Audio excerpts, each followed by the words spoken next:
current trade and technology insight, we learn about session number 2. We already completed for session number 1, emerging trades and computing. उसके inside हमने different types of the category के computer learn किए and हमने कई ऐसे mobile computing के device के बारे में इंट्रोडक्शन किया. 13.2 मोबाइल कंप्यूटिंग, हम वाईफाई के बारे में और भी डेप्थ में स्टडी करेंगे. GPRS, 3G and 4G and Bluetooth, ये 4 पॉइंट के बारे में हमको यहाँ पे सेशन नंबर 2 के अंदर क्लियर करना है. Let us start for session number 2. हम लिटिल बिट रिवाइज कर रहे थे. जैसे कम्युनिकेशन टेक्नोलॉजी के अंदर पार्ट्स कितने थे? 3 माइंड में सेट हो चुका है, जो सेशन 1 के अंदर ज्वाइंट था. सेल्यूलर डेटा सर्विस के अंदर कौन से था? ओके, आई होप सो आपके माइंड में सेट हो चुका है 3. और हमने लॉट्स ऑफ कैटेगरी लर्न किया था. कौन से कंप्यूटराइज क्वेरी थी? याद है आपको? टोटल 5 कैटेगरी में बोला था. कौन से? Please. Super computer, main computer, mini computer, micro computer and mobile computer. जैसे मोबाइल कंप्यूटर के अंदर हमने मेन 3 प्राइमरी कंपोनेंट्स के बारे में क्लैरिफाई किया. Software, communication and hardware. याद है ना आपको? इसके अलावा मोबाइल ओएस के बारे में क्लैरिफाई किया था. Mobile OS means what? Mobile operating system. जैसे एंड्रॉइड कौन यूज करता है और कौन सी कंपनी है? याद होना चाहिए आपको. मैंने इसके लिए सेशन 1 के अंदर क्लैरिफाई किया था. प्लीज इनकेस ये सब रिकॉल करने के लिए आपने नोट्स ओपन करनी पड़ेगी, अदरवाइज सेशन 1 आपको वीडियो अगेन वापस रिव्यू करना पड़ेगा. ओनली फॉर मैं तो ये रिकॉल करवा रहा हूँ और ये सीक्वेंस मेंटेन करने के लिए, लाइन पे लाने के लिए. ओके, ये सब पॉइंट्स इंपॉर्टेंट है. Symbiosis and Windows 8. मैक्सिमम अभी यूजर एंड्रॉइड का यूज करते हैं और आईओएस का यूज करते हैं. कौन सी कंपनी ये मैक्सिमम यूज करते हैं? You know very well. इसके अलावा हमने 3G, SMS, GPRS, MMS और वेब नाम की डिटेल्स के बारे में क्लैरिफाई किया और भी डेप्थ में हमने वहां पे क्लैरिफाई कर चुके हैं. हम यहाँ पे वाईफाई के बारे में क्लैरिफाई करते हैं. वाईफाई, उसका मेन इंट्रोडक्शन है. Wifi is a wireless network protocol. अभी तक हमने वाईफाई के बारे में क्लैरिफाई किया. आप घर पे राउटर यूज करके वाईफाई इंटरनेट कनेक्शन यूज कर रहे हो, पर हम वाईफाई एक्चुअली है क्या? वो एक वायरलेस नेटवर्क प्रोटोकॉल है. वो क्या आपको यूज करते हैं? WiFi enable device to communication without use of the physical cable. पहले के टाइम पे क्या था? One device to another device, या आपको अपने सेलफोन या मोबाइल है कुछ डेटा ट्रांसफर करना हो तो केबल के थ्रू भी यूज करना पड़ता है. विदाउट केबल पॉसिबल ही नहीं था. और डिफरेंट कंपनी के अंदर डिफरेंट केबल यूज किया जाता था. ये प्रॉब्लम परमानेंटली कहां पे सॉल्व हो चुका है? वाईफाई ने सॉल्व कर लिया है. इसके लिए यहाँ पे क्लैरिफाई किया है. वाईफाई के अंदर कम्युनिकेशन करना पॉसिबल है, और किसके थ्रू? फिजिबल केबल के बिना. It is industrial terms used to represent wireless LAN. क्या बोला जाता है? Wireless local area network. एक प्रोटोकॉल से बेस्ड ऑन 802.11 IEEE एक स्टैंडर्ड है. जैसे कोई भी हम प्रोडक्ट परचेस करते हैं जिसमें ISO मार्क होता है, सेम जब वाईफाई का राउटर या कोई डिवाइस परचेस करते हो उसका एक स्टैंडर्ड है. कौन सा है? 802.11 IEEE. उसके अलावा 4 है, मार्केट के अंदर 5 है. उसके स्टैंडर्ड भी हम क्लैरिफाई करेंगे. इसके बाद और भी पॉइंट क्लैरिफाई करेंगे. This technology has formed as a base to create the personal और ABHOS network. AB means what? 2 device को कनेक्शन करना. जैसे आपके घर पे इंटरनेट आ रहा है, इंटरनेट का केबल एक ही आता है और वो केबल हम किसके ऊपर लगा देते हैं? वाईफाई के साथ. ओके, वाईफाई के अंदर एंटेना होता है और इसके साथ कितने सारे डिवाइस कनेक्ट कर सकते हैं, जितने भी हमने परमिशन दिए, बट उसकी रेंज होती है राइट कनेक्शन की। जैसे बिल्डिंग के अंदर आपका पूरे एक फर्स्ट फ्लोर पे कैंपस में वाईफाई आ सकते हैं, इसके अलावा और भी यहाँ पे पॉइंट्स अवेलेबल है। तो देखो इसके स्टैंडर्ड है जो मार्केट के अंदर अवेलेबल है। वाईफाई के फर्स्ट स्टैंडर्ड है 802.11a, दूसरा है 8.2.11b, 8.2.11g और लास्ट वन 8.2.11n। सबकी कैटेगरी डिफरेंट है, सबकी स्पीड डिफरेंट है। इसका मेन यूज किसके लिए होता है मैं आपको इन्फॉर्म कर रहा हूँ। इसमें कौन सा लोवेस्ट है, कौन सा हाईएस्ट है, राइट। और इसमें जो एमबीपीएस की स्पीड होती है वो इंपॉर्टेंट है। अभी आपको मेन पूछा जाए ग्राफ, ये प्लीज ये ग्राफ आप क्लैरिफाई करना। 8.2.11a, b, g और n, और इसके अलावा भी मार्केट में अवेलेबल है, पर अभी के लिए मैं आपको ये सब क्लैरिफाई नहीं करवा रहा हूँ। ओके, आपके लिए मेन जो 4 है वो इंपॉर्टेंट है, इसके ऊपर थोड़ा सा लेस फोकस करना। मैंने इसके लिए जानबूझ के यहाँ पे रखा है जिससे आप क्लैरिफाई करोगे। जितने भी स्टूडेंट इंटरेस्टेड है आप एक्स्ट्रा स्टडी कर सकते हो। जब भी कोई वाईफाई का आप राउटर या कोई डिवाइस परचेस करो या मोबाइल के अंदर एक कॉन्फ़िगरेशन देख रहे हो, तो वहां पे देखना, अच्छी तरह फोकस करना।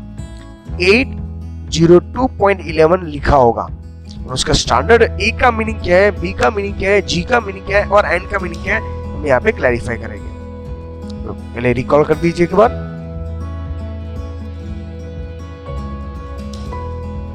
क्लियर है?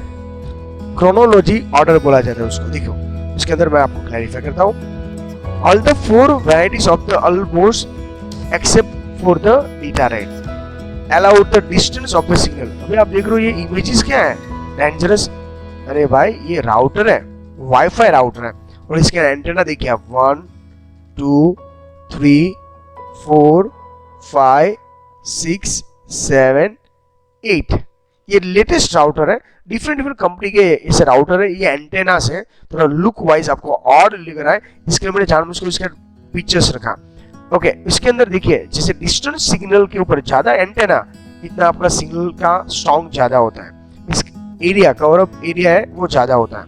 उसमें इनसाइड जो फर्स्ट है 802.11a, वो कौन सा है, लोवेस्ट डेटा रेट है 6 Mbps to 54 Mbps। Okay, MB4 megabytes. उसमें आउटर रेंज है, किसकी आउटर रेंज की मैं बात कर रहा हूँ, 8.0 to 11a, उसकी रेंज है 120 मीटर्स। क्लियर है इतना, 120 मीटर्स। उसके अपोज में अदर हैंड जो हाईएस्ट हमने क्लैरिफाई किया लास्ट वाला n की भी हाईएस्ट डेटा रेंज है, कितना है 6 की जगह पे यहाँ पे कितना है 15 Mbps to 150 Mbps। देखिए यहाँ पे कितना अप रेंज है, और आउटर डोर की रेंज कितना है 250 मीटर्स। आई होप सो ये पॉइंट्स आपके माइंड में सेट हो रहा है और क्लैरिफाई भी हो रहा है। आपको पूछा गया 120 मीटर्स वाला कौन सा स्टैंडर्ड है, 802.11n के ए, वेरी गुड ए। पर आपको ऐसा पूछा गया 802.11n की हाईएस्ट डेटा रेंज कितनी होगी, आउटर रेंज कितनी है 250 मीटर्स। तो जब भी आप वाईफाई परचेस कर रहे हो ना, या वाईफाई का राउटर परचेस करने जा रहे हो, तो ए और एन वाला राउटर लुक वाइज सेम दिखेगा, पर उसके प्राइस के अंदर वेरिएशन क्यों आता है, उसकी आउटर रेंज ज्यादा होती है। अभी समझ आए एंटेना का इंपॉर्टेंट, ये यहाँ पे क्लैरिफाई करना था। अभी यही मैं आपको क्लैरिफाई करूँ, तो जिससे आप नेक्स्ट टाइम जब भी वाईफाई का डिवाइस ऐसा कुछ भी परचेस करने जा रहा हो, तो उसका स्टैंडर्ड प्लीज देख लीजिएगा, इसके बाद ही यूज करना। नेक्स्ट वन GPRS, मैंने उसका फुल फॉर्म तो मिनिमम 2 टाइम्स आपको इन्फॉर्म कर ही दिया है। अगेन मैं आपको रिकॉल करूंगा, GPRS का फुल फॉर्म क्या होता है, general packet radio service. Again repeat करा दो, G for general, P for packet, R for radio, S for service. अभी आप फुल फॉर्म से मत सेटिस्फाई होना चाहिए, और भी दैट में क्लैरिफाई करता हूँ। Basically any network connection that is और text message use the data connection like not a voice GPRS. नहीं समझ में है ना, टेक्निकल है। जीपीआरएस के अंदर कोई वॉइस मैसेज नहीं किया जाता, ये डेटा कनेक्शन है। Means it is offer to 10-fold increase the data speed over the circuit switching technology। GPRS का मेन यूज क्या होता है? Circuit switching technology. समझाता हूं आपको। जिसे आपका कोई मोबाइल लॉस हो चुका है तो हम जीपीआरएस एक्टिवेट करते हैं। जीपीआरएस एक्टिवेट से क्या होता है? आपके सेलफोन का लोकेशन ट्रेस कर सकते हैं, और उसके लिए आपके पास सैटेलाइट्स होने चाहिए, आपके मोबाइल के अंदर लिटिल बिट इंटरनेट होना चाहिए। हम नेक्स्ट पॉइंट क्लैरिफाई करने वाला है। पर उसकी स्पीड कितनी है?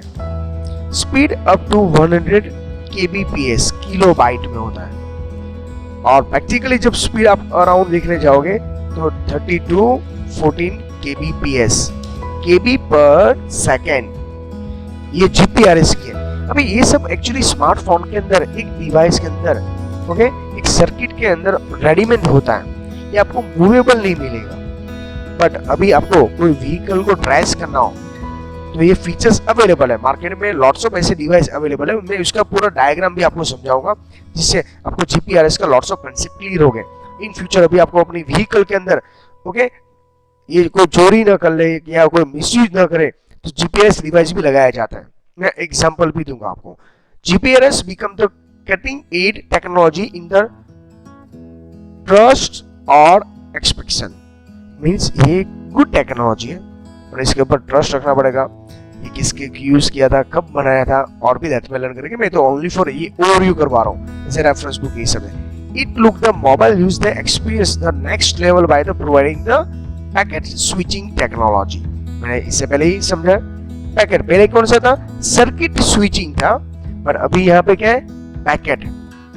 तो न्यू अपडेट जब आया जीपीआरएस का, दोनों स्विचिंग टेक्नोलॉजी है, पर एक क्या था? सर्किट था, और ये कौन सा है? पैकेट है। और इसके थ्रू हम क्या कर सकते हैं? डेटा कम्युनिकेशन कर सकते हैं। यहाँ पे डेटा कम्युनिकेशन में वॉइस मैसेज की बात नहीं हो रहा है। आपके डेटा नॉर्मली जो लोकेशन है या कोई गूगल मैप जैसा यूज करो तो जीपीआरएस का मैक्सिमम यूज किया जाता है। This technology use allowed the mobile phone to connect the internet. अभी समझ में आया ना? आपका सेल फोन को क्या करना है? इंटरनेट के साथ कनेक्शन कर देना है। अभी आप उससे होगा क्या? देखिए मैंने एक बेस्ट ग्राफ के थ्रू आपको एक्सप्लेन किया। ये पर्सन है, मींस यूजर है, वो स्मार्टफोन यूज कर रहा है। जैसे मैंने उसकी डेफिनेशन पहले ही कर दी। स्मार्ट यूजर कब बोला जाता है? जो स्मार्टफोन यूज करेगा और इसके जितने भी फीचर्स हैं ओनली फॉर यूज नहीं, उसके एडवांटेज, डिसएडवांटेज, उसके एक्स्ट्रा फीचर्स, उसका स्टैंडर्ड तब क्लैरिफाई होगा। अभी देखो जैसे ये कुछ लोकेशन फाइंड आउट करता है, किसको लोकेशन फाइंड आउट करेगा? ये एक व्हीकल है जिसके अंदर जीपीएस का चिप लगाया हुआ है, ये अपने मोबाइल से देखना चाहता है ये व्हीकल मींस ट्रक है ओके वो कहां तक कौन से रूट पे जा रहा है, कितनी स्पीड से जा रहा है, उसका लोकेशन। तो वो क्या करेगा? एक रिक्वेस्ट भेजेगा। ये रिक्वेस्ट किसको जाती है? सर्वर को। किसके पास जाएगी? सर्वर के पास। सर्वर के अंदर देखेगा ये ऑथोराइज पर्सन है ओके उसके अंदर आईएमई नंबर है, इंटरनेट कनेक्शन अवेलेबल है, उसका खुद का लोकेशन ट्रेस किया हुआ है ओके चलो ये राइट है। इसके बाद क्या करेगा? वो जो भी सिग्नल नजदीक में होगा उस सिग्नल के साथ लाइक मोबाइल टावर देखिए, जीएसएम देखिए, हमने अभी जस्ट लर्न किया था जीएसएम का फुल फॉर्म क्या था? Global system for mobile communication. Again repeat करवाता हूं, global system for mobile communication. वो यहाँ पे ट्रेस करेगा। इसके बाद देखिए यहाँ पे वो नेटवर्क आपका ट्रक मींस जो व्हीकल है उसका सिग्नल ट्रेस करेगा, बट साथ में ये ट्रेस कौन करेगा? Satellite also. ये सैटेलाइट स्पेशल सैटेलाइट है, कम्युनिकेशन के साथ साथ आपको ट्रेस करने हैं, लाइक जीपीएस के सैटेलाइट है। तो वो क्या करेगा? जीपीएस का full form global positioning system. ये ट्रक का पूरे अर्थ के अंदर लोकेशन कौन सा है वो आपको इन्फॉर्म मिल जाएगा। ये लोकेशन ट्रेस कर लेगा, करंट लोकेशन से लेके इंटरनेट से लेके सब कुछ लोकेशन ट्रेस करके वापस ये जो डिवाइस है वो रिप्लाई देगा। इसको मोबाइल को किसको रिप्लाई देगा? जो पर्सन ने इसको रिक्वेस्ट की है ट्रेस करने की, ये व्हीकल को ट्रेस करने की। ओके, ये नेटवर्क वापस रिप्लाई देगा। किसको रिप्लाई देगा? सर्वर को। और ये सर्वर वापस यूजर को लोकेशन, लेटेस्ट लोकेशन आइडेंटिफाई करेगा, तो यहाँ से लेके यहाँ तक ट्रक रूट में जा रहा। ये जो प्रोसेस है ना वो नैनो सेकंड में आपको यूज करते हो, जैसे मैंने मोबाइल से काम किया, बट ये इतने सारे डिवाइस उसमें यूज होते हैं। स्पेशली जीपीएस सैटेलाइट यूज किया जाता है। हमारे ऑर्बिट के अंदर टोटल 24 जीपीएस सैटेलाइट लॉन्च कर दिए, स्पेशली आपका लोकेशन फाइंड आउट करने के लिए होता है। जैसे एक पर्सन ने ये जीपीएस एक्टिवेट किया और रिक्वेस्ट किया, टोटल ये व्हीकल को फाइंड आउट करने के लिए 3 सैटेलाइट एक्टिवेट हो जाता है। आप लोग sir unbelievable, yes it is right, उसको बोलते हैं ट्रायंगुलेशन। ये तो मैंने स्मॉल एक कंसेप्ट के थ्रू जीपीआरएस को समझाने की ट्राई किया, और भी डेप्थ में जीपीएस के अंदर भी ये सब क्लैरिफाई करने वाला है। इसके बाद 3G एंड 4G का टॉपिक है, बट मैं आपको 1G 2G 3G 4G के सब बारे में क्लैरिफाई करूंगा।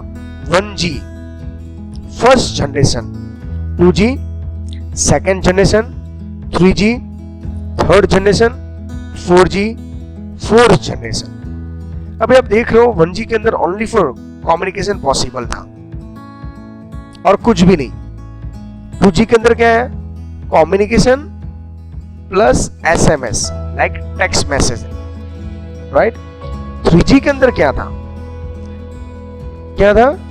उसमें वॉइस मैसेज भी था, टेक्स्ट मैसेज भी था और प्लस इंटरनेट का भी यूज हो गया।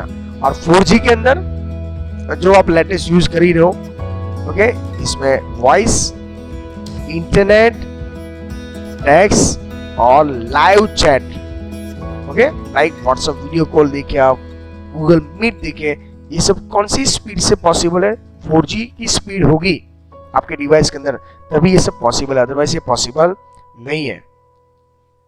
समझ में आ रहा है आपको points? The terms 3G and 4G refer to third and fourth generation mobile communication standard. 1G service was based on pitch signal, analog signals. कौन सा है? 1G। उसकी स्पीड कितनी है? 19.2 kbps। बी केयरफुल, याद रखना ये सब इंपॉर्टेंट है वाइवा और एमसीक्यू के लिए अंदर भी। 1G की स्पीड कितनी है? 92 kbps। उसमें कौन सा सिग्नल होता है? एनालॉग। पहले के लैंडलाइन फोन देखिए, इसमें ओनली फॉर क्या आता था? कॉल आ सकता था, वॉइस ट्रांसफर कर सकते हैं। समझ में आ रहा है ना आपको भी? बट 1G का डिसएडवांटेज रिमूव करने के लिए हमारे यहाँ पे डिजिटल नेटवर्किंग एंड सर्विस के लिए क्या आ गया? 2G आया। 2G के अंदर थोड़ा सा स्पीड इंक्रीज हुई, नेटवर्क की कैपेसिटी ज्यादा आने लगी और उसके अंदर स्पीड कितनी थी? Approx 1.2 Mbps। इसके अंदर 2G के अंदर उसके अंदर वॉइस प्लस टेक्स्ट मैसेज जो हम टाइप करके सेंड कर सकते थे, वो दोनों की कैपेसिटी यहाँ पे अवेलेबल है। बट उसके अलावा यहाँ पे एक मेन था 3G। आपको मालूम है 3G की स्पीड कितनी है? नहीं है मालूम है? मैं आपको अभी यहाँ पे इन्फॉर्म कर दूंगा तो आप करोगे क्या? चलो मैं ओनली फॉर हिंट्स दे देता हूँ। 3G की स्पीड के लिए आपको गूगल में से सर्च करना है उसकी स्पीड कितनी है, ओके, जो ऑलरेडी यूज कर चुके हो। अदरवाइज आप बोलोगे सर क्या करेंगे, वीडियो देखेंगे या इंटरनेट में सर्च करोगे? चलो मैं इन्फॉर्म कर ही देता हूँ, रहने दो। उसकी 3G की स्पीड है हाईएस्ट 3 Mbps। कितनी है? 3 Mbps। क्लियर इतना? ओके। अभी यहां से तो आपको स्टार्ट हुआ कौन सी है? जैसे एप्लीकेशन डेवलप करना, मोबाइल, टीवी है, इंस्टेंट मैसेज करना, वीडियो चैटिंग तक ये 3G राइट है। बट 4G जब से स्टार्ट हुआ तब आपको कौन सी एक्स्ट्रा स्पीड मिलने लगा? ओके, लेस कनेक्टिविटी के इनसाइड आप लॉट्स ऑफ मैसेज पास कर सकते हो, like video conference, video call कर सकते हो। और 4G सर्विस में डाउनलोड एंड अपलोड की स्पीड को डिवाइड किया। आपको पूछोगे 4G के अंदर डाउनलोड स्पीड कितनी है, तो आपका आंसर क्या आना चाहिए, up to 100 Mbps। 4G service के अंदर अपलोड स्पीड कितना है, तो आपका आंसर क्या आना चाहिए, 15 Mbps। समझ में आ रहा है आपको? तो ये दोनों पॉइंट्स आपके माइंड में सेट होना चाहिए, इसके बाद ही ये सब क्लैरिफिकेशन हो सकता है। इतना क्लियर है? इसके अंदर कोई क्वेरी नहीं होनी चाहिए, प्लीज ये सब माइंड में नोट डाउन करना, क्लैरिफाई करना, इसके बाद ही समझ में आ जाएगा आपको। ओके, चलिए नेक्स्ट पॉइंट के अंदर चले जाते हैं।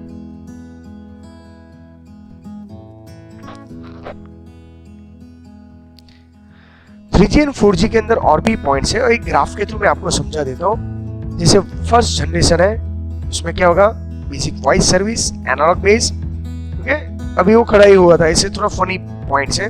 2G के अंदर क्या होगा, सेकंड जनरेशन है, ये सब वायरलेस ही नेटवर्क है, मैं आपको वो भी क्लैरिफाई करवा देता हूँ। और ये चार्ट है, प्रॉपर अभी एक्सप्लेन किया हुआ है, ओनली फॉर एजुकेशन पर्पस के लिए क्लैरिफाई किया हुआ है। उसके अंदर क्या क्या था, option standard, GSM and CDMA, इसका फुल फॉर्म मैंने आपको इन्फॉर्म कर दिया है। थर्ड जनरेशन, उसके अंदर मल्टीमीडिया मैसेज भी भेज सकते थे, टेक्स्ट और इंटरनेट था। इस डाउनलोड अपलोड यहाँ से स्टार्ट हुआ, ओके, ब्रॉडबैंड के लिए। इसके बाद फोर्थ जनरेशन के अंदर क्या होगा, IP बेस्ड प्रोटोकॉल। इसके लिए देखो, जब ये 4G स्टार्ट करता है ना, LTE लिखा होता है, समझ में आ रहा है? और 5G के लिए वेट करिए, और एक्स्ट्रा इंफॉर्मेशन के लिए आप थोड़ा सा गूगल गुरु का यूज भी कर सकते हो। मैं यहाँ पे इतना ही थोड़ा इन्फॉर्म कर रहा हूँ, एक्स्ट्रा बाद में हम क्लैरिफाई करेंगे। ओके, ये पॉइंट्स पोस्ट करके आपको नोट डाउन करना हो तो ये पॉइंट नोट डाउन करना, कभी भी वाइवा या इंटरव्यू के अंदर, ओके, ये सब पूछे जा सकते हैं, रिकॉल कर लीजिए प्लीज। नेक्स्ट, ब्लूटूथ एक्चुअली है क्या? The mobile phone use the rise the need to of the share data from the one mobile to another, means less data है और आपको वन डिवाइस से दूसरे डिवाइस में शेयरिंग करना है, और 1 to 1 like exchange the data over the short distance. यहाँ पे क्लैरिफाई किया है, शॉर्ट डिस्टेंस है, एक रूम तक कैपेसिटी है, रूम से आउट से जाओगे तो कनेक्शन लेस हो जाएगा। Short wave length radio transmission इसमें यूज किया जाता है। कौन सा होता है, रिपीट करिए, short wave length video transmission, जो मोस्टली ISM का फुल फॉर्म इंडस्ट्रियल, साइंटिफिक और मेडिकल फील्ड के अंदर ब्लूटूथ का मैक्सिमम यूज किया जाता है। आप लोग सर मैंने तो कभी देखा नहीं, जितने भी हैवी मशीनरी है, राइट, वो साइंटिफिक मशीनरी है, मेडिकल के जो इंस्ट्रूमेंट है, जो कैंसर के मशीन है, वो मोस्टली ब्लूटूथ से एक्टिवेट है। ये सिक्योर कनेक्शन है, और उसके अंदर एक नया नेटवर्क, जैसे लैन, मैन, वैन तो सुना होगा, लैन का full form local area network, MAN metropolitan area network, और वैन वाइड एरिया नेटवर्क। इसे ब्लूटूथ आपका PAN means PAN personal area network connection generate करता है, और वो भी हाई लेवल की सिक्योरिटी। एक डिवाइस से दूसरे डिवाइस पेयरिंग हो गया, कनेक्शन हो गया, बाद में थर्ड डिवाइस इसमें अलाउड नहीं है, वाईफाई से सिक्योर है। मैं आपको इन्फॉर्म करूं, मैंने आपको सेशन 1 के अंदर जब इंडेक्स एक्सप्लेन करा था पूरा चैप्टर का, तब मैंने आपको वो समझा था वाईफाई सिक्योर है, ब्लूटूथ सिक्योर है, तब मैंने आपको क्वेश्चन आंसर पूछा था। वाईफाई सिक्योर लेस है क्योंकि more than 2 device connection allowed है, ब्लूटूथ के अंदर 1 to 1 मींस ये कनेक्शन को हम पैरिंग कनेक्शन बोल सकते हैं, उसमें अलाउड नहीं है। एवरी टाइम ब्लूटूथ के अंदर जब आप पैर करोगे, ओके, तो पिन कोड आपने रैंडमली रखा होगा, तो आपको every time device to device connection करने के लिए ये यूज किया जाता है। तो ब्लूटूथ एक्चुअली है क्या? ब्लूटूथ का आपने लोगो देखा होगा, ऐसे ठीक है ना, अच्छी तरह देखना आप, ये किसने डिजाइन किया होगा, क्या लग रहा है आपको? चलो हम क्लैरिफाई कर दें। तो idea of the Bluetooth was initially connected, company कौन सा है, एरिक्सन नाम की कंपनी है। आपने सोनी एरिक्सन नाम का फोन के बारे में सुना होगा, पर सोनी डिफरेंट कंपनी है और एरिक्सन डिफरेंट कंपनी है। तो एरिक्सन कंपनी ने ब्लूटूथ नाम का डिवाइस आइडेंटिफाई किया था, सबसे फर्स्ट आइडिया उसको आया था। ब्लूटूथ एक चिप है, वो transmit data as a special frequency to the receiver, the Bluetooth chip. जैसे मैं हैंडफोन यूज करता हूँ या ब्लूटूथ स्पीकर यूज करता हूँ, इसमें सिग्नल जनरेट होता है, और मोबाइल के अंदर हमारे पास रिसीवर है, और एक बार पैरिंग हो जाता है डिवाइस टू डिवाइस, बाद में कंटिन्यूस ओके वो प्ले होता रहता है, और वो सिक्योर भी है, हाई सिक्योरिटी प्रोवाइड करता है। जितने भी पॉइंट्स मैं हाईलाइट करवा रहा हूँ, आपको एक्सप्लेन करके ट्राई कर रहा हूँ, मैक्सिमम मैंने ट्राई किया इसमें कंटेंट आ जाए, और जो आपको वाइवा के लिए और इंटरव्यू के अंदर जो इंपॉर्टेंट है वही मैं आपको एक्सप्लेन कर रहा हूँ। क्लियर इतना? Thank you very much student.